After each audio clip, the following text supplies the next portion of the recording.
નમસ્કાર વિદ્યાર્થી મિત્રો, 11 કોમર્સ ના બીએ ના વિડિયો લેક્ચર માં આપ સર્વનું હાર્દિક સ્વાગત કરું છું. આપણે બીએ નો વિડિયો લેક્ચર છે એની અંદર ચેપ્ટર નંબર 1 છે ધંધાનું સ્વરૂપ, હેતુ અને એનું કાર્યક્ષેત્ર. એના મહત્વના જે ટોપિક છે એક પછી એક થી આપણે જોઈએ. સૌથી પહેલા આર્થિક પ્રવૃત્તિ, બિનઆર્થિક પ્રવૃત્તિ કોને કહેવાય એના વિશેની ચર્ચા કરી. આર્થિક પ્રવૃત્તિના 3 પોઈન્ટ ધંધો, વ્યવસાય અને રોજગાર. એમાં હજી આપણે શરૂઆત કરી છે ધંધાથી. ધંધો કોને કહેવાય એની વ્યાખ્યા, એની લાક્ષણિકતાઓ, ધંધામાં આવતા જોખમો એના વિશેની ચર્ચા કરી. આજના વિડિયો લેક્ચરની અંદર ધંધો જે છે એ ધંધાની અંદર ધંધાકીય જોખમના કારણો, જોખમ બે પ્રકારના એ આપણે જોયા કે ભાઈ બે પ્રકારના ધંધાની અંદર જોખમ આવે. ક્યાં ક્યાં? તો કે કુદરતી અને માનવ સર્જિત. એના વિશેની આગળના વિડિયો લેક્ચરમાં ચર્ચા કરી. આ વિડિયો લેક્ચરની અંદર આપણે ધંધાકીય જોખમના કારણો થી આપણે જોવાના છે. સૌથી પહેલા તમારા બીએ ની અંદર જે જોખમોના કારણો આપ્યા છે, કુલ 6 કારણો છે. એમાંનું સૌથી પહેલું કારણ છે ટેકનોલોજીની અંદર ફેરફાર. આની આપણે અગાઉ પણ ચર્ચાઓ કરી છે. તમે કોઈ કંપનીની અંદર કામ કરતા હો અથવા તો કંપની છે એ ચલાવતા હો તો તમે જે, કેમ કે આજના સમયની અંદર બધી જ કંપનીઓ ઓટોમેટિક થઈ ગઈ, જ્યાં માણસોને ઓછું કામ કરવું પડે ને યંત્રો છે એને વધુ કામ કરવાનું થાય. તો આજના સમયની અંદર ટેકનોલોજીનો યુગ છે. તો ટેકનોલોજીની અંદર ફેરફાર છે એ દિવસે ને દિવસે થવા સંભવ છે. તો ટેકનોલોજીનો ફેરફાર છે એ પણ આપણા માટે જેને કહી શકાય કે જોખમના કારણોની અંદર આવી શકે. બીજું, વૈકલ્પિક પેદાશોનો ભય. હવે ઘણી વખત છે એવું થતું હોય, આની અંદર પણ તમને એમ જ લખ્યું છે કે પહેલાના સમયની અંદર છે, તમારા બુક્સ ની અંદર લખ્યું છે કે પહેલાના સમયની અંદર વૈકલ્પિક પેદાશોનો ભય છે આવતો હોય. પહેલાના સમયમાં તમે જુઓ તો કે લોકો છે એ લખવા માટે છે શેનો ઉપયોગ કરતા? તો કે મોરપીંછનો ઉપયોગ કરતા. હવે મોરપીંછનો ઉપયોગ કરી અને શાહીમાં બોલી અને પછી લખાણ કરતા. ત્યાર પછી આગળ જેમ જેમ સમય જતો ગયો એમ પેનનું સંશોધન થયું. અત્યારે ફાઉન્ટેન પેન આવે છે, બરોબર? એનું પણ સંશોધન છે એ થયું. એનો મતલબ એવો થયો કે દરરોજ વૈકલ્પિક પેદાશો છે એ નવી નવી આવ્યા કરશે, વિકલ્પ છે મળશે લોકોને. તો એ પણ તમારા ધંધાકીય જોખમના કારણોની અંદર હોઈ શકે. ત્યાર પછી જે ધંધાકીય જોખમનું કારણ છે ત્રીજું, એ છે હરીફાઈ. આજના સમયની અંદર જે વ્યક્તિ છે, કેમ કે જો ગ્રાહક છે એને શું જોઈએ? તો કે એને બે વસ્તુ જોઈએ. વસ્તુ છે સસ્તી જોતી છે અને સાથે સાથે ગુણવત્તાયુક્ત જોતી છે. આ શબ્દો બહુ યાદ રાખજો, સમજવાના કે જે પણ કોઈ ગ્રાહક છે તમે કે હું બધા આવી જાય એમાં. જે વ્યક્તિ કોઈની દુકાને જાય અને ખરીદી કરે છે ગ્રાહક કહેવાય. તો કહેવાનો મતલબ એ છે કે વ્યક્તિને અત્યારે શું જોઈએ છે? ગ્રાહકને. તો કે ગ્રાહકને અત્યારે વસ્તુ સસ્તી જોતી છે અને ગુણવત્તાયુક્ત જોતી છે. જો તમે જે પ્રોડક્શન છે, જે તમે પ્રોડક્ટ બનાવો છો એ પ્રોડક્ટના ઘણા બધા વિકલ્પો છે લોકો પાસે. ઉદાહરણ તરીકે તમે દૂધ બનાવતી કંપની છો, તમે પોતે છે તમારી કંપનીમાં દૂધ બનાવો છો, તો દૂધ તમે એકલા જ બનાવતા છો એવું નહીં હોય. ઘણા બીજી કંપનીઓ પણ હશે. એનો મતલબ એવો થયો કે કોઈ ગ્રાહક છે એને વિકલ્પો મળ્યા. તમારી કંપની છે વેફર બનાવે છે, તો વેફર બનાવતી કંપની ઘણી બધી હશે, તો એમાંથી પસંદ કરવાનો ગ્રાહકને મોકો મળશે.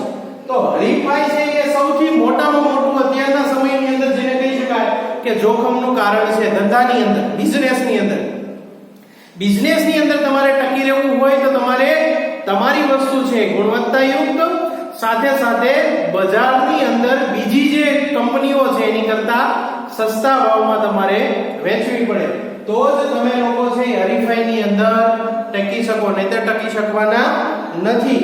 ત્યાર પછીનો જે મુદ્દો છે એ છે કાયદો.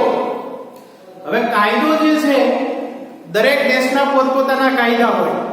ભારતની અંદર પણ પોતાનો કાયદો છે, જેની અંદર કોઈ પણ કંપનીએ છે કેટલું પ્રદૂષણ. આજે તમે જુઓ છો કે ઘણી બધી કંપનીઓ છે એ નદીની અંદર છે એનું દૂષિત પાણી છે ભેળવે છે, પર્યાવરણની જાળવણી છે કરતા નથી.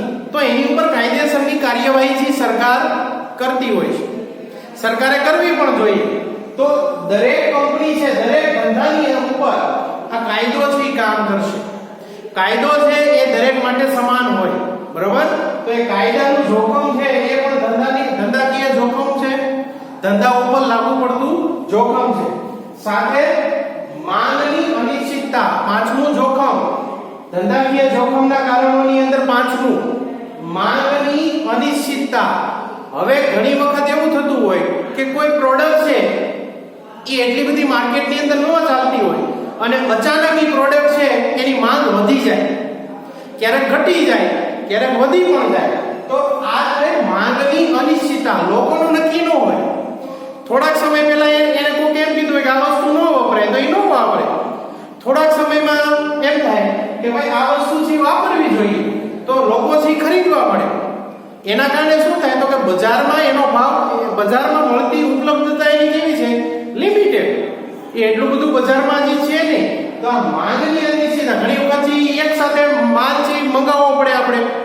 આવું પણ બની શકે આપણી પાસે વસ્તુ હોય ને અને લોકો એ જ વસ્તુ માંગતા હોય, બરાબર? તો એ માંગની અનિશ્ચિતતા છે એ પણ જોખમના કારણો છે. સાથે સાથે છઠ્ઠું અને છેલ્લું જે છે એ છે ભૌતિક જોખમ. હવે ભૌતિક જોખમ કોને કહેવાય? તો આપણે જે કુદરતી અને માનવ સર્જિત જે જોખમ જોયા એમાં માનવ સર્જિતની અંદર ભૌતિક જોખમ છે આવે. તમારી પાસે જે મિલકત છે એ મિલકતને સાચવવાનું જોખમ.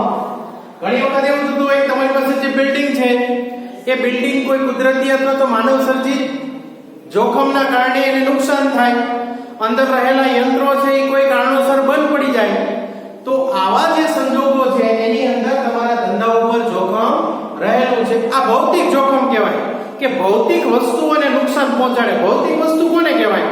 તો કે ઉદાહરણ તરીકે કોઈ કંપનીનું બિલ્ડિંગ છે, દુકાન છે, યંત્રો છે, બરાબર, એના ફર્નિચર છે, આ બધી ભૌતિક વસ્તુઓ કહેવાય.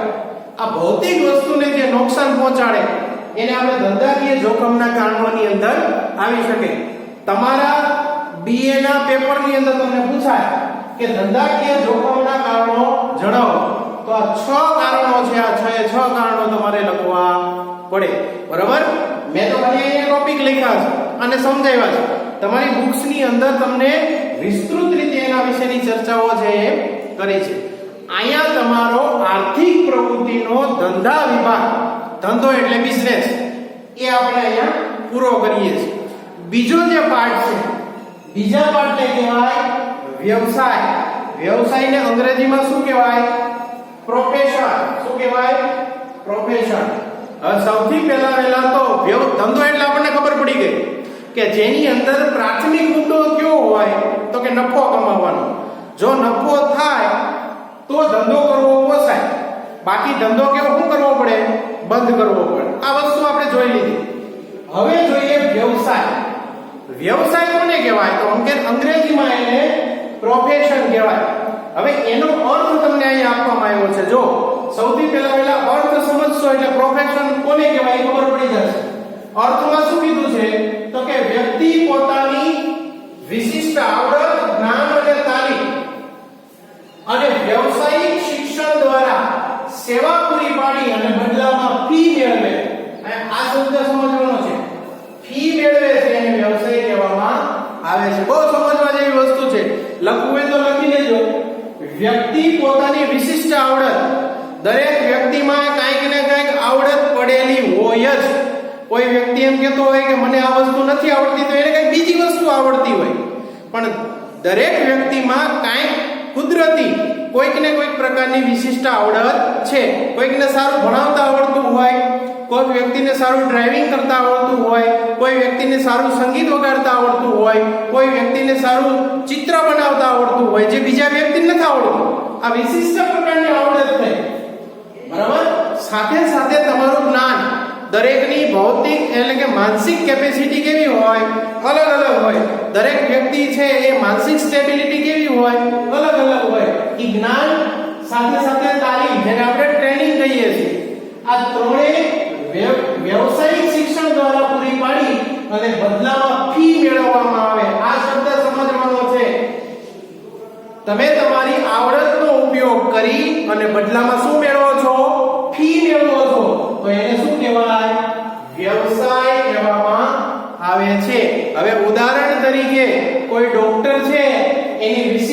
અલગ. કોઈ ડોક્ટર છે હાડકાનો ડોક્ટર છે તો એની એ વિશિષ્ટ ડોક્ટર બધાય છે પણ ડોક્ટરના પ્રકારો અલગ છે. હાડકાનો ડોક્ટર છે, ગાયનોકોલોજીસ્ટ છે, એમબીબીએસ ડોક્ટર છે, આયુર્વેદિક ડોક્ટર છે, હોમિયોપેથિક ડોક્ટર છે, કેવાય બધા ડોક્ટર પણ એની આવડત કેવી છે? અલગ અલગ. બરાબર?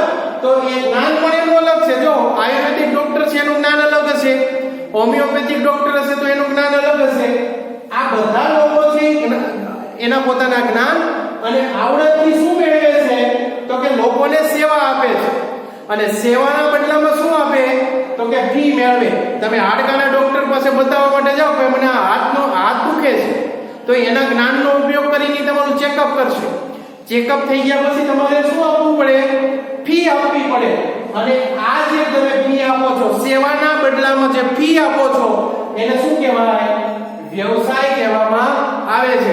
હવે બીજું એક વસ્તુ સમજી લો, તમારી બુક્સમાં પણ લખ્યું છે કે કોઈ પણ વ્યવસાયિક જ્ઞાન મેળવવા માટે તમારે એના ફાઉન્ડેશનનો સંપર્ક કરવો પડે. ઉદાહરણ તરીકે તમે કોમર્સ પૂરું કરશો અને આગળ જતા બીબીએ એમબીએ કરશો તો તમારે કોઈ યુનિવર્સિટીનો સંપર્ક છે કરવો પડે.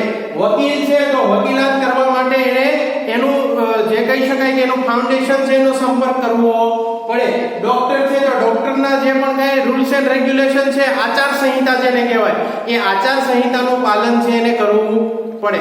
તમે આગળ જતા સીએ બનશો, ચાર્ટર્ડ એકાઉન્ટન્ટ, તો ચાર્ટર્ડ એકાઉન્ટન્ટમાં institute of chartered account of India, બરાબર? તો એનું તમારે વ્યવસાયિક જે પણ કઈ તમારે એનું સભ્યપદ છે એ મેળવવું પડે તો જ તમે આ વ્યવસાયિક ડિગ્રી મેળવી શકો. બરાબર? ઘણા લોકો છે કોમ્પ્યુટરમાં આગળ વધવું હશે 12 કોમર્સ પછી તો એવા લોકોએ બીસીએ કરશે તો બીસીએ નું પણ તમારે સભ્યપદ છે એ મેળવવું પડે, એટલે કે ત્યાં એડમિશન તમારે લેવું પડે. તો તમે લોકો છે તમારા શિક્ષણ તમે જે ભણ્યા છો એની સેવા પૂરી કરી અને બદલામાં ફી મેળવો છો એને શું કહેવાય? વ્યવસાય કહેવામાં આવે છે. હવે આની લાક્ષણિકતાઓ જોઈએ. સેવાના બદલામાં ફી મેળવે. જો કે વ્યવસાયિક વ્યક્તિનું ફીનું ધોરણ કેવું હોય? તો કે અલગ અલગ હોય. વકીલ છે તો ઘણા બધા વકીલ હોય, ડોક્ટર છે તો ઘણા બધા ડોક્ટર હોય, સીએ છે ચાર્ટર્ડ એકાઉન્ટન્ટ તો ઘણા બધા ચાર્ટર્ડ એકાઉન્ટન્ટ હોય. તો બધાની ફી સરખી હોય નહીં. ઉદાહરણ તરીકે આપણે ડોક્ટર છે, હાડકાના ડોક્ટર તો ઘણા બધા હોય તો બધાની ફી છે એક સરખી ન હોય. કોઈ હાડકાનો સ્પેશિયાલિસ્ટ છે કે એકવાર થી તમારું નિદાન કરે તો તમને સારું થઈ જ જાય તો એની પાસે વિશિષ્ટ પ્રકારનું જ્ઞાન છે એવું, જેથી કરીને આપણને સારું થઈ જાય છે. તો એ દરેકનું એની જે ફી છે એનું સ્ટ્રક્ચર કેવું છે? તો કે દરેક વ્યક્તિનું ફીનું સ્ટ્રક્ચર એનું ધોરણ છે એ કેની ઉપરથી નક્કી થાય? તો કે એની આવડત, જ્ઞાન અને અનુભવના આધારે છે અલગ અલગ હોય. કોઈની ફિક્સ ફી ન હોય. બરોબર? કે ભાઈ 200 રૂપિયા લેવાના, દરેક ડોક્ટરે 200 જ લેવાના. તમે મોટા મલ્ટીનેશનલ સિટીમાં કોઈ પણ જાઓ તમે, બરોબર, સ્માર્ટ સિટીની અંદર, તો ત્યાં તમે જોવો તો ડોક્ટરની ફી છે 1000 1500 રૂપિયા હોય. ખાલી હાથ ન પકડે તોય તમારે એને ફી દેવી પડે. બરોબર? તો દરેકના પોતાની આવડત, જ્ઞાન અને અનુભવના આધારે છે ફીનું ધોરણ કેવું હોય? વ્યવસાયિક વ્યક્તિનું અલગ અલગ હોય. વ્યવસાયિક વ્યક્તિની અંદર કોણ કોણ આવે? તમે કીધું એમ સીએ આવે, ડોક્ટર આવે, વકીલ આવે. બરાબર? આવા બધા વ્યક્તિઓ વ્યવસાયિક વ્યક્તિઓ કહી શકાય. બીજો મુદ્દો, વ્યવસાયિક વ્યક્તિનો પ્રાથમિક ઉદ્દેશ કેવો હોય છે? સેવાનો હોય. હંમેશા કોઈ પણ વ્યવસાય સાથે તમે સંકળાયેલા છો, તમારો પહેલો મુદ્દો છે કેવો હોય? તો કે સેવાનો ઉદ્દેશ હોવો જોઈએ. બરાબર? દરેક વ્યક્તિ છે સેવા સાથે છે આગળ વધશે તો એનો પ્રાથમિક ઉદ્દેશ હંમેશા કેવો હોવો જોઈએ? સેવાનો હોવો જોઈએ. સેવાના બદલામાં તમને ફી મળશે, તમને ફ્રી ઓફ ચાર્જ નથી કરવાનો, પણ પહેલો મુદ્દો છે કેવો હોવો જોઈએ? સેવાનો હોવો જોઈએ. ત્રીજો પોઈન્ટ, ત્રીજી લાક્ષણિકતા, આવક મેળવવા માટેની આ સ્વતંત્ર પ્રવૃત્તિ છે. કેવી પ્રવૃત્તિ છે? સ્વતંત્ર પ્રવૃત્તિ. તમારો આવકનો તમારે ક્યાંય ને ક્યાંથી આવક તો મેળવવાની જ છે. આગળ જતા જ્યારે તમે મોટા થશો ત્યારે તમારે આવકના સ્ત્રોત તો નક્કી કરવા જ પડશે. ઘણા લોકો ગવર્નમેન્ટ જોબ કરશે, ઘણા લોકો બિઝનેસ કરશે, ઘણા વ્યવસાયિક કોર્સ કરીને આગળ વધશે, કંપનીમાં મોટા પોસ્ટ ઉપર બેસશે. તો તમારે આવક મેળવવી હોય તો આના માટે સ્વતંત્ર તમે સીએ નો ડિગ્રી મેળવી લ્યો, સીએ એકવાર બની જાઓ, સીએ ફાઉન્ડેશન ની અંદર એડમિટ થઈ જાઓ અને એમાં તમે પાસ થઈ જાઓ તો સીએ સ્વતંત્ર પ્રવૃત્તિ છે. તમારું પોતાનું પોતાની પણ તમે ઓફિસ કરી શકો, તમે મોટી કંપનીની અંદર પણ જોબ કરી શકો. આ સ્વતંત્ર પ્રવૃત્તિ કહેવાય. બરાબર. સાથે સાથે જે લોકો વ્યવસાય કરે છે એવા લોકોએ વ્યવસાયિક સંગઠનોએ નક્કી કરેલી આચાર સંહિતાનું પાલન કરવું પડે. તમે જે ડિગ્રીમાં એડમિશન લ્યો છો એની પોતાની આચાર સંહિતા હોય. હવે આચાર સંહિતા એટલે શું? તો કે આપણી ભાષામાં આપણે એને ખાલી નિયમો કહીએ છીએ. આચાર સંહિતા એટલે નિયમ કે ભાઈ અમારા કોર્સમાં તમે એડમિશન લીધું છે તો તમારે એટલા નિયમોનું પાલન કરવું. બરોબર. તો આ જેને કહી શકાય કે સંગઠનો દ્વારા નક્કી કરેલી આચાર સંહિતાનું પાલન કરવું પડે. ત્યાર પછી નાણાકીય વળતર અનિશ્ચિત હોય. આની અંદર આ મહત્વનો મુદ્દો છે કે જે વ્યક્તિ વ્યવસાય સાથે જોડાયેલો છે, પ્રોફેશન સાથે જોડાયેલો છે, આવા વ્યક્તિને નાણાકીય વળતર કેવું મળે? તો કે ઈ કોઈ નિશ્ચિત ન હોય. તમે વકીલાત કરો છો તો વકીલના કોઈ મહિને પગાર ન હોય. ઈ તો એની પાસે ક્લાયન્ટ આવે, તમે એનો કેસ થી લડો અને પછી તમે છે એને પૈસા આપો એટલે કે ફી આપો. બરોબર. એટલા માટે નાણાકીય વળતર ફી કેવું હોય છે? આની અંદર અનિશ્ચિત હોય છે, કોઈ નિશ્ચિત હોતું નથી. તો ધંધો કોને કહેવાય એ જોયું. આજે આપણે વ્યવસાય એટલે કે પ્રોફેશન કોને કહેવાય એ વસ્તુ જોઈ, એની લાક્ષણિકતાઓ જોઈ, એ તમારે યાદ રાખવાની છે. નેક્સ્ટ વિડિયો લેક્ચર ની અંદર આપણો ત્રીજો આર્થિક પ્રવૃત્તિની અંદર ત્રીજો એક ટોપિક બાકી રહે છે અને એ છે રોજગાર. બરાબર. ધંધો જોયો, આ વ્યવસાય જોઈ, એની લાક્ષણિકતા જોઈ. હવે ત્રીજો પોઈન્ટ કયો રહે છે? રોજગાર. એ હવે પછીના વિડિયો લેક્ચર ની અંદર જોશું. અસ્તુ.